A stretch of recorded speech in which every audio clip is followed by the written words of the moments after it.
গোকাৰ্ণালৈ গৈ যদি আমি ওম বিচলৈ নাযাওঁ আমাৰ গোটেই ট্ৰিপটোৱে আধৰুৱা হৈ থাকিব।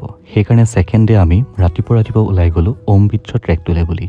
যদিও আমি ছানৰাইজ চাবলৈ বুলি গৈছিলোঁ, আনফৰ্চুনেটলি আমি ছানৰাইজ চাব নোৱাৰিলোঁ। क्या नबी ये मिल गया। क्या बोलते हैं इसको? असमीज में इसको कॉलडिल बोला जाता है। हम खा सकते हैं। लाइक कैसे खाओगे? ऐसे रॉ खाओगे या नहीं, इसका सब्जी बनाएंगे हम। ট্ৰেকটো বৰ বিশেষ টান নাছিল যদিও ইমান সহজো নাছিলে, কিন্তু যি কি নহওক শেষত যিটো ভিউ দেখা পালোঁ সঁচাই বৰ ভাল লাগিলে।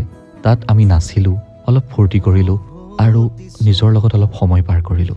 ঘূৰি আহোঁতে দেখা পালোঁ কেনেকৈ তাত মাছমৰীয়াসকলে মাছ মাৰে। তাৰ দৃশ্যবোৰ সঁচাই মনোমোহা আছিল।